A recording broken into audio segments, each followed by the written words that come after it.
असल में एक एवरेज करियर ट्रैक से निकलकर सीधे टॉप लेवल की एंटरप्रेन्योरियल सक्सेस तक पहुंचने का जो सफर है ना, वो सिर्फ हार्डवर्क से नहीं मिलता।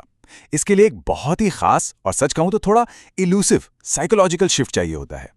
आज के इस एक्सप्लेनर में हम इसी एब्सोल्युटली क्रूशियल शिफ्ट को कंप्लीटली डीकोड करने वाले हैं। ये वही माइंडसेट शिफ्ट है जो किसी भी एम्बिशियस एंटरप्रेन्योर को भीड़ से बिल्कुल अलग कर देता है। तो सबसे बड़ा सवाल, आखिर एक सच में सक्सेसफुल यानी एक एलीट परफॉर्मर और हमेशा एवरेज रहने वाले व्यक्ति के बीच क्या फर्क है?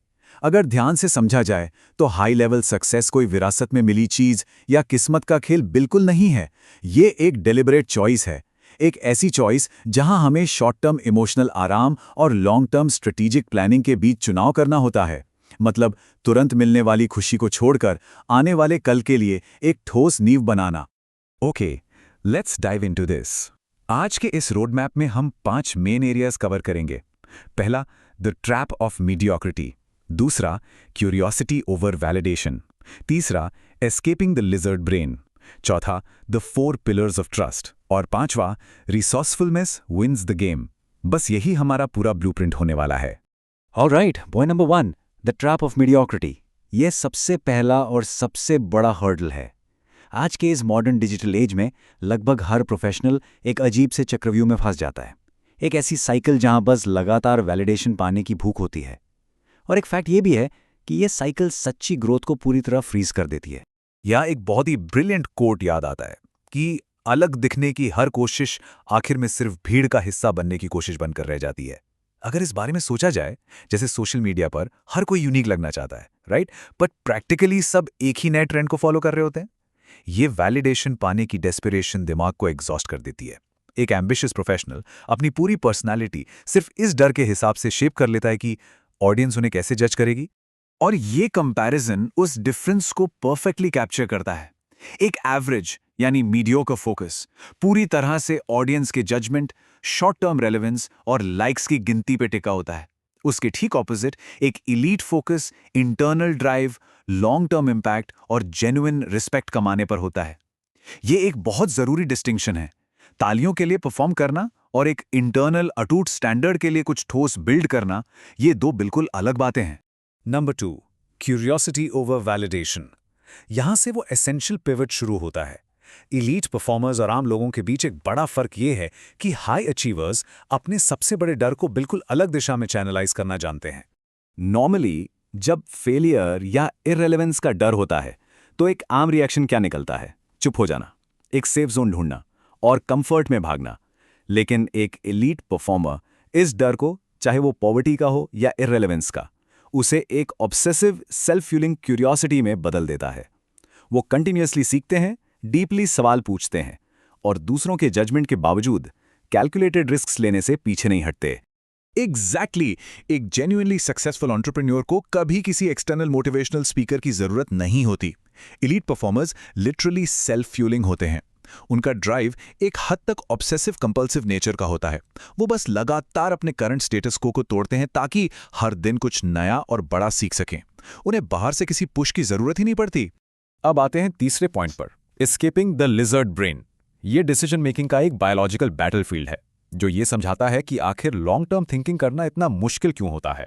एक्चुअली ह्यूमंस बायोलॉजिकली वायर्ड होते हैं एमिगडाला यानी अपने लिजर्ड ब्रेन की शॉर्ट टर्म खुशियों के लिए। ये दिमाग का हिस्सा प्योरली इमोशनल रिएक्शंस, फाइट और फ्लाइट और इंस्टेंट ग्रेटिफिकेशन चाहता है। लेकिन ट्रू सक्सेस के लिए नियोकॉर्टेक्स के डिसिप्लिन की जरूरत होती है। ये दिमाग का वो एडवांस्ड हिस्सा है जो long term strategy, solid reputation building और जेनरेशनल वेल्थ कंपाउंड करने को ड्राइव करता है।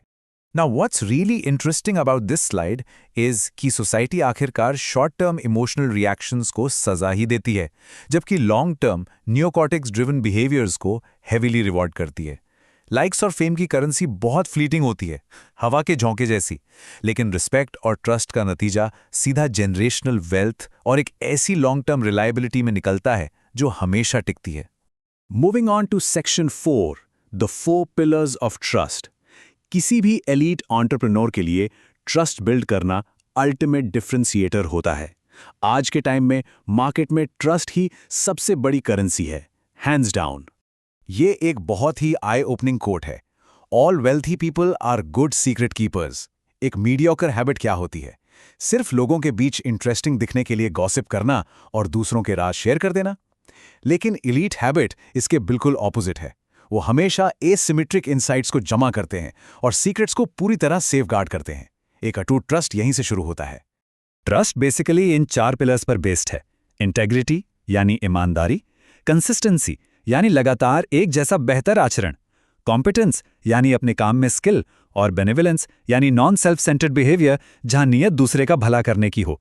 अगर इनमें से एक भी पिलर क्लियरली मिसिंग होना तो रिलायबिलिटी तुरंत खत्म हो जाती है। ट्रस्ट कोई एक दिन का वादा नहीं है, ये इन 4 क्वालिटीज का लगातार प्रदर्शन है। Alright, let's wrap this up with our final section. Resourcefulness wins the game. अब तक हमने जो भी स्ट्रेटेजिक बातें की हैं, उन्हें रियलिटी में और एक टैंजिबल हाई लेवल सक्सेस में बदलने का यही एक इकलौता फॉर्मूला है। असल में इंसाइटफुल होने में, यानी ये जान लेने में कि चीज़ें क्यों होती हैं, और रिसोर्सफुल होने में ज़मीन आसमान का फ़र्क है। रिसोर्सफुलनेस का मतलब है दुनिया के भरोसे पैसिवली बैठे रहने के बजाय एक्टिवली आगे बढ़कर सिचुएशंस पर अपना असर डालना, आउटकम्स पर फोकस करना। ये प्रैक्टिकली नॉलेज को एक्शन में कन्वर्ट करने की सबसे प्योर फॉर्म है। और सच पूछा जाए तो रिसोर्सफुल बनने के लिए थोड़ा शेमलेस होना पड़ता है।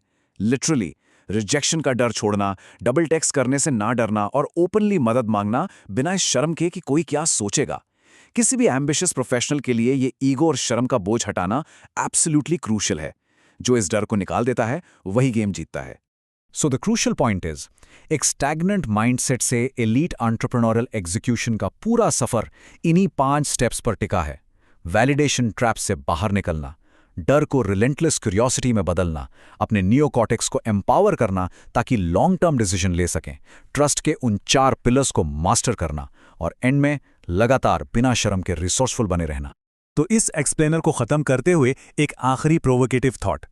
क्या एक एम्बिशियस व्यक्ति दुनिया और हालातों को चुपचाप अपने ऊपर हावी होने देता है, या वो खुद बाहर निकलकर दुनिया पर अपना असर डालता है? ये एक ऐसा सवाल है जो हर किसी को अपनी डेली चॉइसेस, ऑब्स्टिकल्स और लॉन्ग टर्म एम्बिशन को रूथलेसली टेस्ट करने के लिए ज़रूर सोचना चाहिए। आने वाले वक्त में ये अप्रोच एक बहुत बड़ा गेम चेंजर साबित हो सकती है।